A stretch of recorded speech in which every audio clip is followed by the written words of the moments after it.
começar?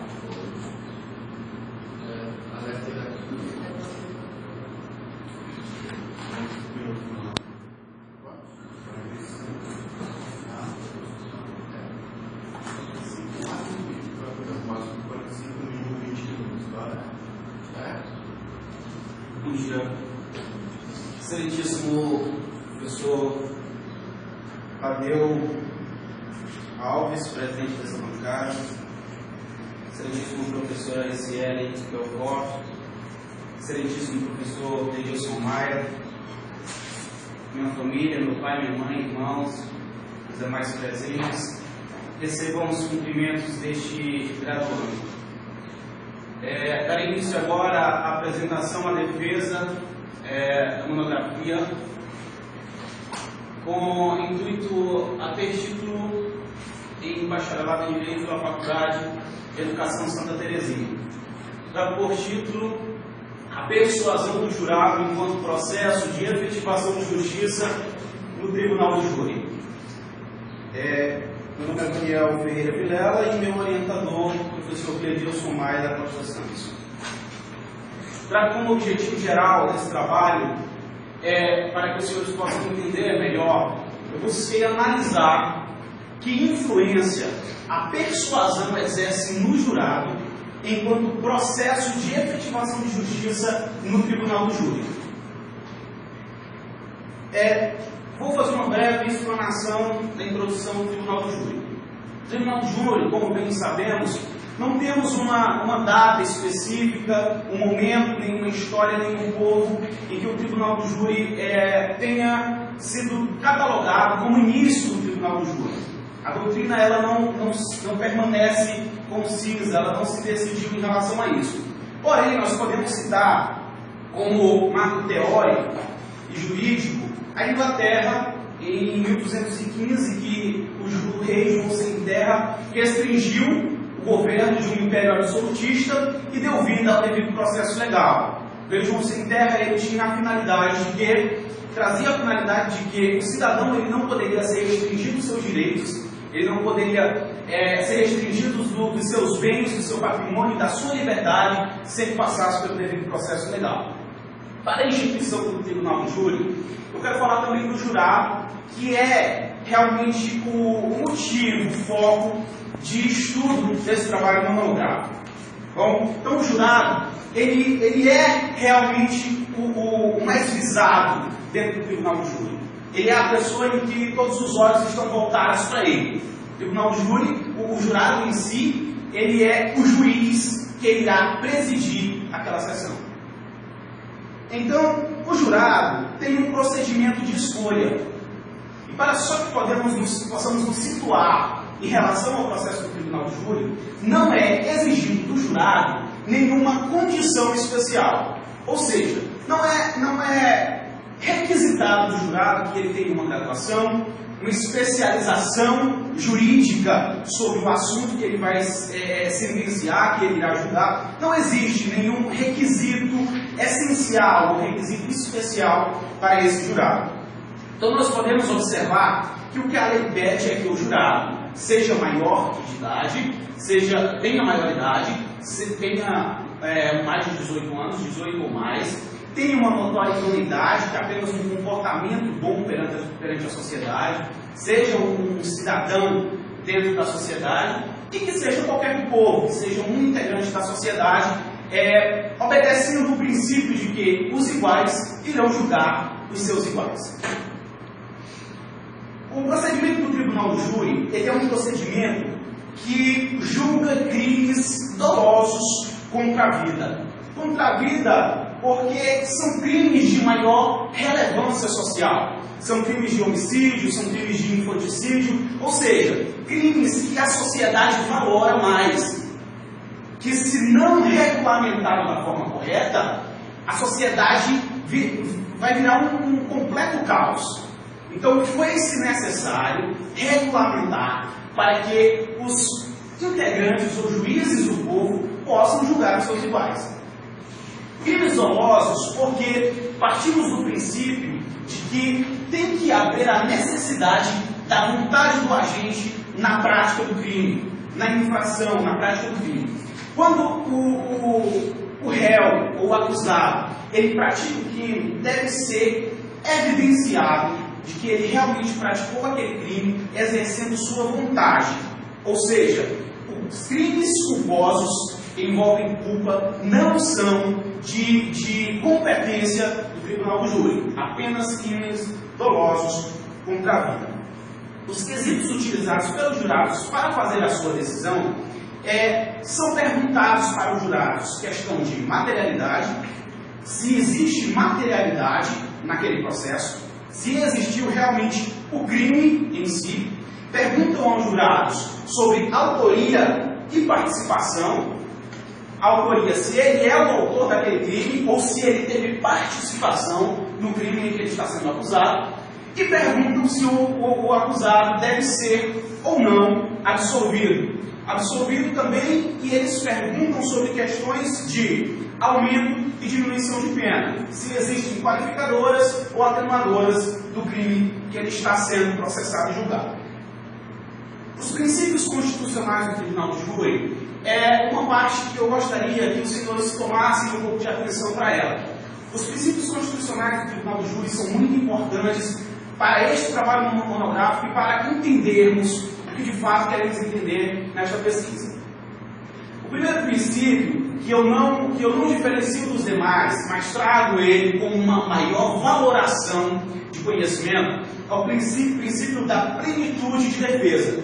Esse princípio da plenitude de defesa, ele só existe mais amplamente e abertamente no processo do tribunal do júri. O devido processo legal, ele traz como direito ao cidadão o princípio da ampla defesa. O princípio da ampla defesa, quando nós partimos para a palavra ampla e vamos analisar a palavra ampla, ela se restringe a um determinado campo, ou seja, uma coisa finita. Nós temos um determinado campo de abrangência para o colhimento de provas na ampla defesa. Quando nós falamos em plenitude de defesa, nós temos algo maior. Quando nós falamos em algo pleno, nós temos algo infinito. O nosso campo ele é infinito, desde que esteja ligado ou vinculado à lei, esteja dentro do procedimento da lei, a lei esteja regulamentando. Então, quando nós falamos em algo pleno, nós estamos falando em algo perfeito. A plenitude de defesa, o princípio da plenitude de defesa, traz que o jurado ele deve fazer uma decisão perfeita, sem erros, plena, porque ele está trabalhando sobre a vida do acusado. O sigilo das votações é exatamente para que esses jurados, no momento da sua votação no tribunal do júri, ele tenha um pouco mais de liberdade, ele seja livre para julgar. O juiz, ele pega esses jurados e as partes envolvidas, como advogado, promotoria, defesa e acusação, levam para uma sala restrita para fazer esse procedimento de votação, para que o jurado se sinta mais à vontade, não esteja perante a sociedade e não julgue errado, por se sentir pressionado com a presença da sociedade. A soberania dos vereditos traz o princípio de que o jurado ele é soberano, ele que decide a causa naquele momento. O juiz ele só tomará conta de uma situação se fugir da lei, se fugir dentro do processo do tribunal do júri. Entendendo essa parte, nós partimos já para o conteúdo de que realmente queremos falar, sobre a persuasão, sobre o convencimento do jurado. E eu peguei uma parte, a influência da mídia no tribunal do júri. A influência da mídia no jurado, mais exatamente falando. E eu trouxe essa citação de Heleno Fragoso, que é muito interessante, e para esse estudo aqui presente, ela é de extrema importância e dá luz ao que nós vamos entender neste momento. Heleno Fragoso, um jurista excelente, um dos maiores advogados que esse país já teve, defendeu crimes na época dos crimes militares que ocorreram. Então, Heleno Fragoso diz o seguinte: o fato de que os crimes julgados pelo tribunal do júri sejam os que mais atraem a atenção da mídia, por isso que as decisões dos jurados refletem não o senso de justiça, mas a desvirtuação dela, o fruto da pressão da imprensa em outro sentido. Salienta que os jurados são muito suscetíveis a essa influência e, por isso, involuntariamente, se deixam levar pela correnteza histórica dos interesses jornalísticos, julgando mal e praticando injustiça. Heleno Fragoso, ele quer dizer na sua citação que o jurado ele está muito presente na mídia. A mídia é algo muito presente na vida do jurado. Por serem integrantes da sociedade, eles são alienados, mesmo que involuntariamente, pela mídia. A mídia é capaz de colocar na cabeça do cidadão, do indivíduo, rotinas, ela coloca moda, o que a pessoa deve vestir, o que ela deve usar, e ela desvirtua também princípios morais. Ela influencia o jurado em moralidade. Ela coloca para o jurado, para a pessoa em si, o cidadão em si, acreditar em uma coisa que ele valorava antes como sendo errado e passa a valorar como sendo certo. E isso é presente, nós vemos isso diariamente em nosso cotidiano. E ele fala que a mídia ela pode influenciar. Por quê? Esses casos, principalmente casos que são de crimes contra a vida, são crimes dolosos, eles repercutem muito na mídia. Eles causam uma grande comoção social. Por causar essa grande comoção social, a mídia faz muito juízo de valor. Um exemplo que eu gostaria de citar para vocês, que não fez parte de uma pesquisa de campo, porque é uma pesquisa bibliográfica, mas eu gostaria de citar apenas esse caso específico para vocês entenderem melhor o que aconteceu. Eu falando com o senhor José Carlos, ele já disse que participou de 7 tribunais de júri, um jurado, digamos que maduro nessa área. E eu perguntei assim, senhor José Carlos, um exemplo específico de um jurado que o senhor ouviu aí, que repercutiu muito na mídia. Rapaz, eu lembro de um caso que repercutiu muito na mídia. E eu perguntei assim para ele, senhor José Carlos, no momento da sua decisão no tribunal do júri, o que o senhor levou em consideração para deduzir, para entender, para ter a certeza de que aquele réu era culpado? Ele disse que tinha votado por condenar o acusado. Sabe o que ele foi que ele me respondeu, senhores? Ele falou assim, estava na cara. Eu vi ele até o dia que ele foi preso no Bandeira 2. Ou seja, a mídia, ela traz para a sociedade um juízo de valor. Ela traz para a sociedade, coloca na sociedade o criminoso ou o acusado como ser criminoso, mesmo sem passar por todo o processo legal, pelo devido processo legal. E aí, nós trazemos a persuasão e a arte de convencer no tribunal do júri. Estamos no tribunal do júri e temos acusação e temos defesa. Temos um advogado, uma impreterível profissão para o cumprimento da justiça no nosso país. E temos a acusação, que está ali para tentar sugar o máximo de provas e buscar a verdade real. Só que existe um problema. A verdade real, para alguns autores e grande maioria da doutrina, eles dizem que a verdade real não existe. Que a verdade é uma verdade para cada lado. Existe uma verdade real para ambas as vertentes. E o advogado, ele quer mostrar a sua verdade real. A sua verdade. A acusação quer mostrar a sua verdade. E às vezes o acusado está ali também para demonstrar a sua verdade.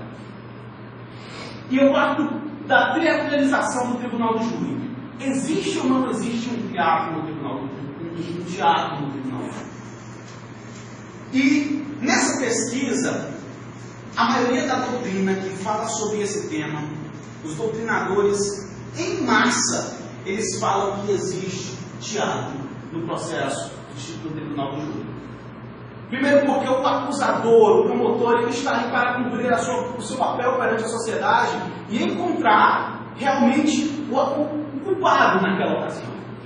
O advogado, por sua vez, além de estar ali cumprindo o dever profissional de defender o acusado, ele está ali para ganhar o seu pão. Então, o advogado, ele incorpora não só conhecimentos jurídicos, mas ele incorpora a arte do falar bem, ele incorpora a arte do ensinar, ele incorpora a arte do transmitir as emoções. Nós temos o transmissor da mensagem, que é a ideia de advogado, de promotoria, de acusação e de defesa. E os jurados são o público-alvo São as pessoas que aqueles homens estão ali vendendo suas ideias. E o teatro é muito importante porque o jurado, quando vê o espetáculo que é o tribunal do júri, ele se emociona. Existe uma arte argumental. Então, a persuasão ela também existe na arte argumental. Nós buscamos na história e nós encontramos diversos oradores. Na Grécia Antiga, por exemplo, eram contratados oradores profissionais. Oradores que passavam dias e noites treinando sua oratória, treinando a arte do bem falar, treinando a arte do argumentar para persuadir o seu público, para persuadir os jurados. E eles ganhavam muito dinheiro, ganhavam muitas fortunas, porque eram bons no que faziam.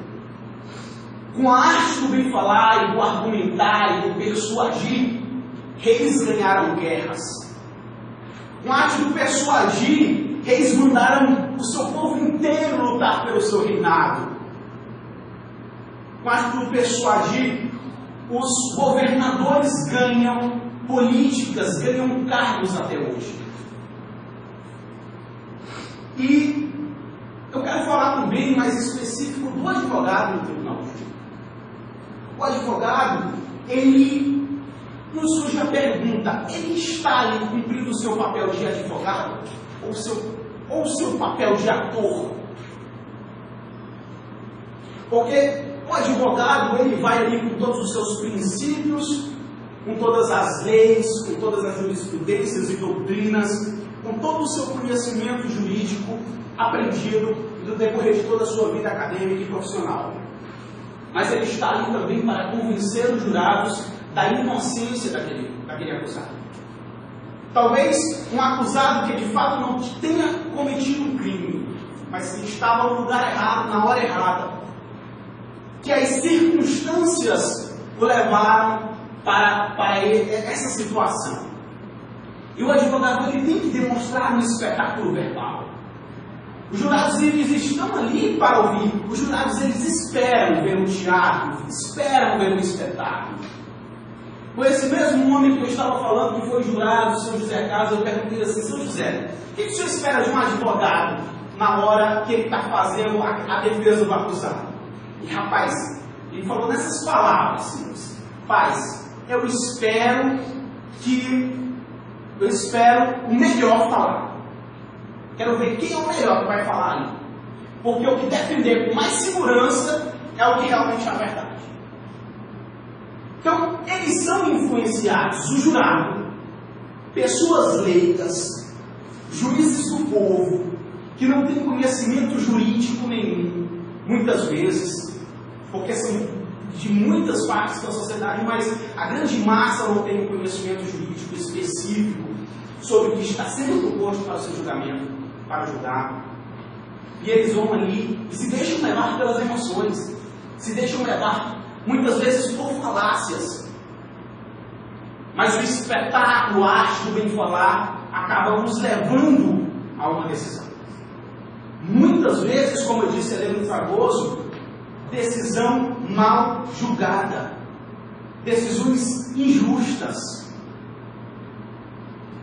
E a crítica que trazemos ao tribunal do júri é exatamente essa. Quando nós partimos do princípio de que a sociedade tem que praticar justiça, ela quer receber a justiça, a sociedade acolheu a justiça como sendo o seu norte, a sua luz. É inadmissível, senhores, que nós encontremos injustiça dentro da sociedade.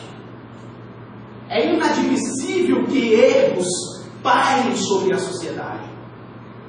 É inadmissível que um país democrático, um país de governo rico, não consiga estipular metas de justiça para ser alcançadas. E a crítica que nós fazemos ao tribunal do júri, aqui vocês podem até me perguntar: Daniel, mas você defende a extinção do tribunal do júri? Eu digo não, eu não defendo a extinção do tribunal do júri. Eu defendo o melhoramento do tribunal do júri. E partimos para esse lado. Daniel, o que você pode concluir? Eu digo para vocês o seguinte: eu concluo que existem decisões erradas. Nós frequentemente vemos na mídia, por exemplo, há poucos dias tivemos exemplos de pessoas que passaram 20 anos na prisão e descobriram que eram inocentes. A sociedade descobriu que aquelas pessoas eram inocentes.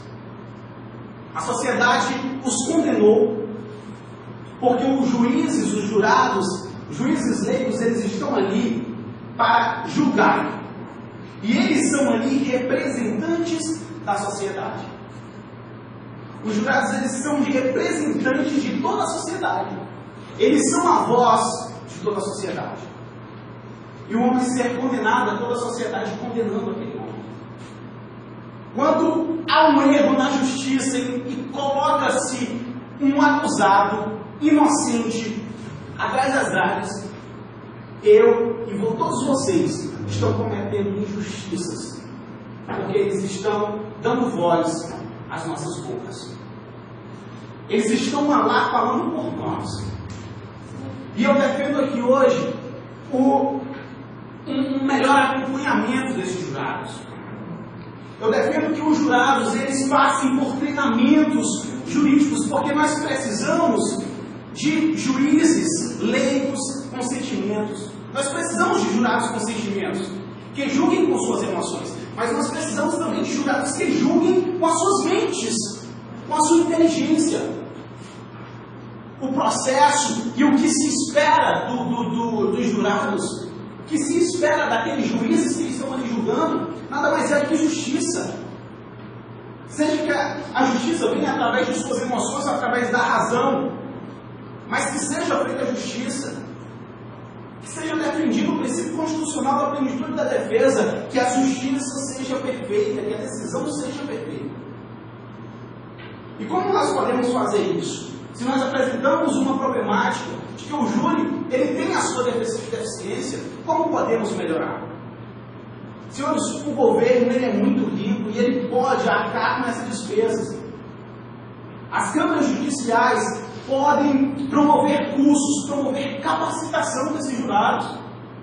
Os jurados eles podem ser capacitados juridicamente, podem ser apresentados a eles palestras e cursos da importância da sua decisão no tribunal de júri. O jurado deve entender que mais do que julgando, ele pode, algum dia, por ocasião do destino, estar no mesmo lugar daquele acusado. Ele pode estar abrindo precedente para a condenação dele próprio futuramente. Ele pode estar fazendo injustiças e injustiçando para ser injustiçado futuramente.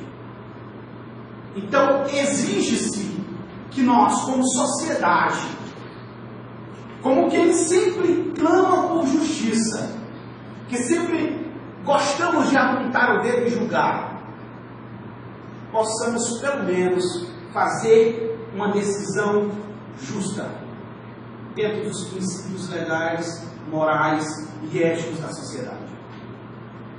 Então, o que eu defendo para vocês aqui hoje é que o jurado ele é persuadido por coisas muito simples.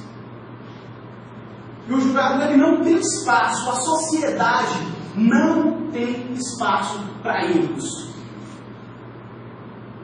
Quando nós partimos do termo que diz indubio réus, este absolvendo-os, nós queremos dizer que na dúvida, inocentes o réu. Quando temos dúvida dentro do processo legal, esse princípio zela que nós devemos fazer o seguinte: é melhor dar uma oportunidade para quem cometeu o erro do que injustiçar alguém inocente. Colocar atrás das grades alguém que seja inocente. Nós não estamos falando no momento do acusado, o acusado não está ali apenas com a sua liberdade. O acusado ele está ali com a sua vida.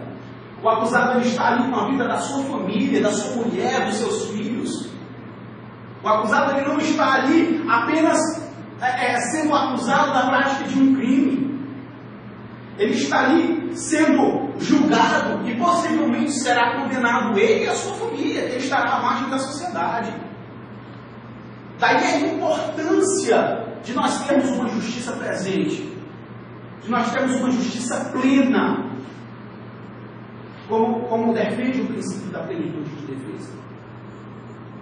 Nós vimos defender de que o jurado precisa de uma melhor capacitação. Bom, quanto aos agradecimentos, eu gostaria de agradecer nesse momento o excelentíssimo professor Fredilson Maia, que prontamente nos orientou, que sempre esteve ali presente em nossas orientações, sempre mandava os e-mails, ele nos respondia fidedignamente, sempre pontualmente, e sempre nos compartilhando seu conhecimento, seu vasto saber. Agradeço muito, senhor, por esse trabalho que a gente defendeu, que a gente apresenta. Agradecer também às bancas, a pessoa do senhor Tadeu, professora Kessiele, dos quais eu tive o prazer de termos aulas, de ser presentes em sala, mas acredito que só por estarem aqui tem um excelente mérito profissional capaz de julgar esse trabalho. E ouvindo minhas palavras, como disse o rei Davi, ó Deus, não me tires da tua presença, nem me tires de mim o teu Santo Espírito. Muito obrigado a todos.